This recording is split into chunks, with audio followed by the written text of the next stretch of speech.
তীব্র গরমে ভোর সকালে উঠে সংসারের সব কাজ পরিষ্কার পরিচ্ছন্নভাবে গুছিয়ে যেভাবে করে থাকি।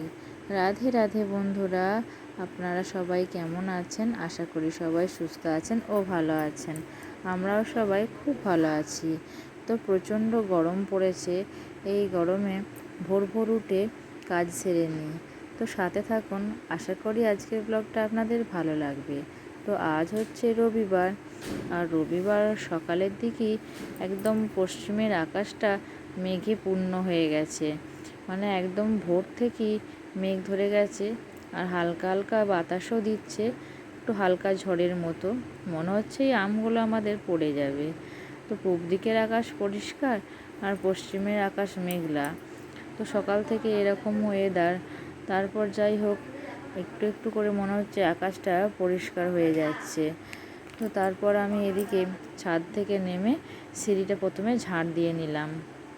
তো এরকম আকাশ মানে এরকম ওয়েদারে একবার ছাদে গেলাম, মনে হলো সকালবেলায় একটু ভোর ভোর একটু ছাদে গেলে ভালো লাগে আর কি। তারপর নামার পথে একদম সিঁড়িটা ঝাড় দিয়ে নেমে এলাম। তো সকালবেলায় প্রথমে ঝাড়টা আজকে দিয়ে নিচ্ছি, মানে ঝাড় দেওয়া থেকে আমার বাসি কাজটা আরম্ভ করেছি। আর এদিকে ওর বাবা সকালবেলায় উঠে পরিষ্কার হয়ে মেয়ের জন্য ব্রাশ ঠিক করে রাখছে আর নিজে ব্রাশ নিয়ে নিচ্ছে। তো আমাদের ব্রাশগুলো এখানেই রাখা থাকে, আর বাকি সবাইকার ব্রাশ ওই মাটির দাওয়ায় একটা আলমারি আছে, ওখানে রাখা থাকে। তো ওদের আলাদা পেস্ট, আমাদের আলাদা পেস্ট থাকে। তো তারপর রুমগুলো সব আমার রুমটা ঝাড় দেওয়া হয়ে গেছে, আর যে রুমটা আছে সেই রুমটাও আমার পরিষ্কার করে ঝাড় দেওয়া হয়ে গেছে।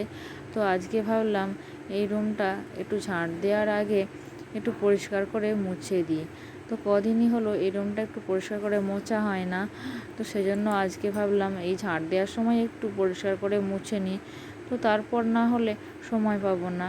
তো প্রথমেই ফ্রিজটা একটু পরিষ্কার করে মুছে দিলাম। কি হয় ঝাড় দেওয়ার সময় না একটু হালকা ধুলো পড়ে যায়, আর ধুলো পড়লে দেখতে একদম বিশ্রী লাগে। তো সেই জন্য একদম ওপর থেকে নিচে সব পরিষ্কার করে মুছে দিলাম।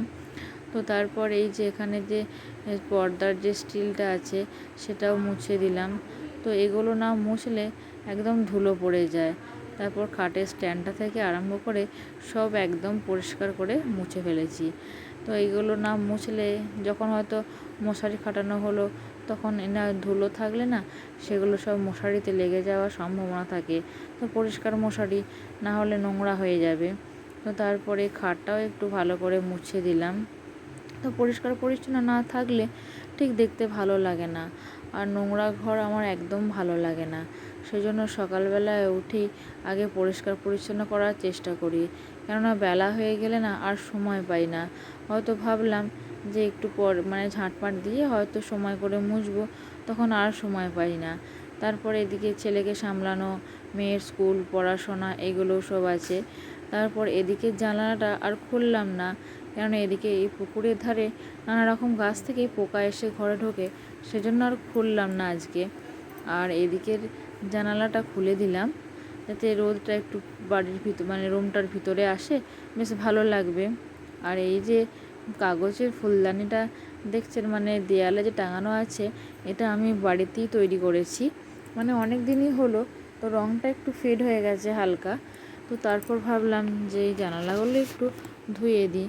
আর এই বক্স জানালাগুলো মানে দুদিন হয়তো সপ্তাহে একদিন করে না ধুয়ে দিলে এগুলোতে ধুলো পড়ে যায়। মানে ঝাড় দেওয়ার পরও কি হয়, এগুলোতে ধুলো বসে যায়। কিন্তু ভালো করে ঝেড়ে নিয়েছি, দিয়ে ঝাড় দিয়ে ধুয়ে দিলাম। তো এদিকে আমার সব রুমগুলো ঝাঁটপাট দেওয়া হয়ে গেছে। তো এদিকে যে দাওয়ার যে ধারির অংশটা, সেটা মানে রোদ উঠে যায়, মানে একটু বেলা হলেই রোদ উঠে যায়।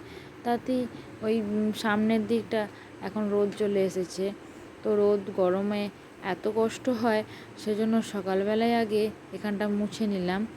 আর এদিকে আমার এই পাকা বাড়ির যে রুমগুলো আছে সেগুলো সব মোছা হয়ে গেছে, মোছা ধোয়া সব হয়ে গেছে। তো সেই জন্য এইগুলো মুছে নিচ্ছি। তো ধাড়িটা মুছে নিলাম, আর এখানটা না মুছলে হয় না, মানে যেটুকু অংশ থাকে সেটুকু অংশই মনে হয় মুছে পরিষ্কার করে নিই। আর এদিকে তো ঘন ঘন যাওয়া আসা হয়, ওই জন্য পায়ের দাগও বসে যায়। তো তারপর ওখানটা মুছে নিয়ে মানে কলতলাটা আর ধাড়িটা মুছে নিলাম, মুছে নিয়ে দাওয়াটা স্ট্যান্ডে করে মুছে দিচ্ছি। তো স্ট্যান্ডে করে মুছলে কী হয়, তাড়াতাড়ি কাজটা হয়। আর আমার সবসময় একটু তাড়াতাড়ি করেই কাজ করতে হয়, মানে ছেলে ঘুমালে তো বিশেষ করে মানে ওর ঘুমের টাইম এই মোটামুটি 45 মিনিট কি 1 ঘন্টা। তো তার মধ্যে সকালের বাসি কাজগুলো আমাকে সব সেরে ফেলতে হয়। তো আগের কি করি, আগের যেগুলো মানে রোদ উঠে যায়, যেগুলো আর কি গরমের জন্য কষ্ট হয়, সেই কাজগুলো আগে করে নিই। তো ঝাঁট দিয়ে মোছামুছি করে পরিষ্কার করে নিলে সকালের বাসি কাজটা প্রায় হয়ে যায়। তো তারপর এদিকে দাওয়াটা মুছে নিয়ে আবার ছেলেকে উঠে গেলে ওর খাবারটা রেডি করব, রেডি করে ওকে খাওয়াতে হবে। আর ছেলের শরীরটা দুদিন হলো একটু খারাপ হয়েছে, মানে এই অতিরিক্ত গরমে আর কি।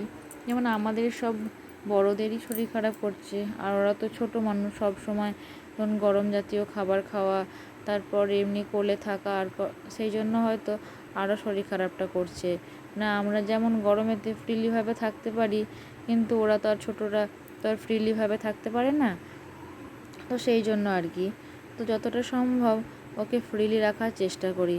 মানে যে কোনো খেলনা দিয়ে একবার শুইয়ে দিলাম, ও হয়তো হাওয়াতে খেলা করলো, তখন ওরও ভালো লাগলো আর কি। তো তারপর ওখানটা আমার মোছা হয়ে গেল, মোছা হয়ে গেলে এই ছেলের কাঁথাগুলো সব মিলে দিচ্ছি। তো এখানটা এখন রোদ আসেনি উঠোনটাতে, ওই বেলা 10:30 ওরকম বাজলে তখন এখানটা রোদ আসে, একদম বিকেল 4:30-5টা পর্যন্ত এখানটা রোদ থাকে। তো সেই জন্য আর ছাদে যাই না আর কি। তো একটু বাদই এখানে রোদ চলে আসবে। আর ছেলের মোটামুটি ওই শরীরটা একটু খারাপ বলে এখন কাঁথাটাও একটু বেশি হচ্ছে, নাহলে শরীর ভালো থাকলে না ওই 2 কি 3টে কাঁথা হয়। তো ছোট মানুষ সব সময় তো আর সমান যায় না আর কি। তো তারপর ছেলের খাওয়ানোর সময় যে গলায় কাপড়টা দেওয়া হয় সেটা থাকে, ওর হয়তো বারে বারে যে জামাগুলো পাল্টানো হয় সেটাও থাকে। তো তারপর মিলে দিয়ে এখানে মেয়ের আর আমার মুড়ি বেড়ে নিচ্ছি।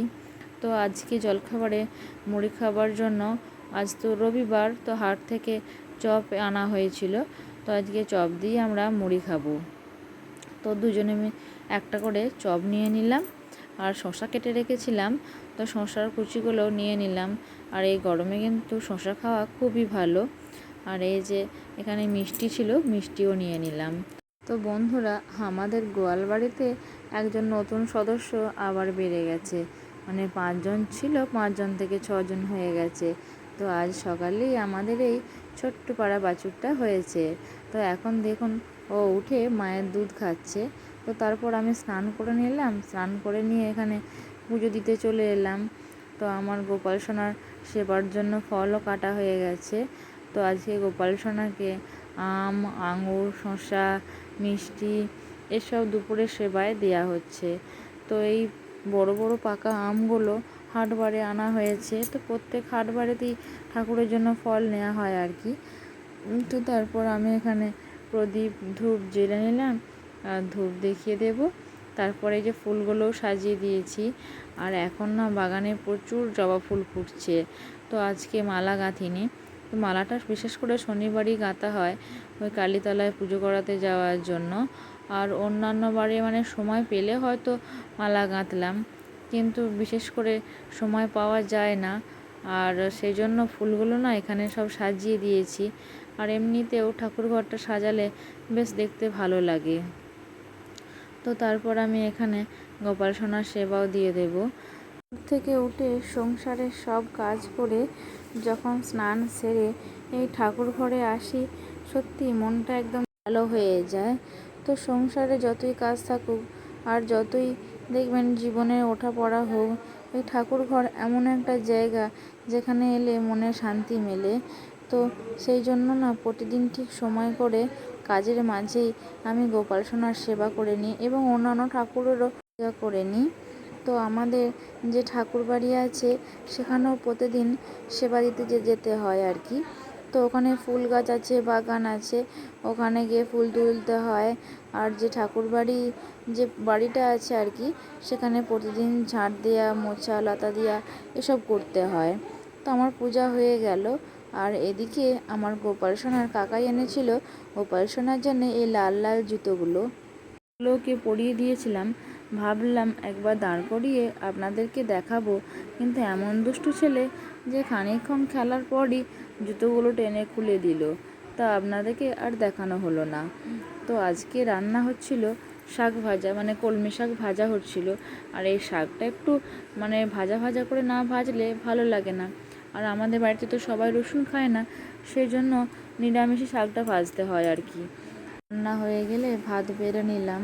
তো আজকে রান্না হয়েছিল পটল আলুর তরকারি, আর হয়েছিল আলু দিয়ে আর ওই যে ডাঁটা থাকে না, ডাঁটা দিয়ে পোস্ত, মানে ওই যে লাল ডাঁটা বলে, লাল ডাঁটার পোস্ত।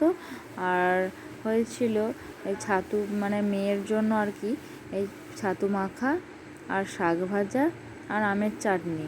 আর মেয়ে তো ওই ডাঁটার পোস্ত খাবে না, সেই জন্য ওর জন্য শুধু পোস্ত হয়েছিল। তো আমাদের বাড়িতে পোস্তটাই না বেশিরভাগ হয়, কেননা মাংস ডিম হয় না তো। আর মাছটাও বলতে গেলে খুব কমই হয়, আর প্রত্যেকে খায় না, সেজন্য পোস্তটাই আমাদের মানে রোজকার বলতে পারেন। সেই সেই আর একটা তো বলতেই ভুলে গেছি, আর এদিকে হয়েছিল আম মুসুরির ডাল, যেটা এই গরমের এখন বাঁধা ধরা খাবার। দুপুরবেলায় ভাত খেতে ওই 1:30-2 বেজে যায়। তো ছেলেকে আজকে খাইয়ে ঘুম পাড়িয়ে দিয়েছিলাম, কেননা ছেলে অনেকক্ষণ ঘুম থেকে উঠেছিল। আর ছেলে তো ঘুমালে বারে বারে ওঠে, আর ওকে বারে বারে খাওয়াতে হয়, তো সেই জন্য তাড়াতাড়ি করে ভাত খেয়ে নিতে হয় আর কি। তো সব মায়েদেরই এই ব্যাপারটা হয়ে থাকে, মানে খেতে বসলে যা হোক করে আর কি তাড়াতাড়ি করে খেয়ে নিয়ে ছেলেকে সামলানো ব্যাপারটা চলে আসে। তো বন্ধুরা, আমার আজকের ভিডিওটা এই পর্যন্তই। দেখা হচ্ছে নেক্সট ভিডিওতে। রাধে রাধে।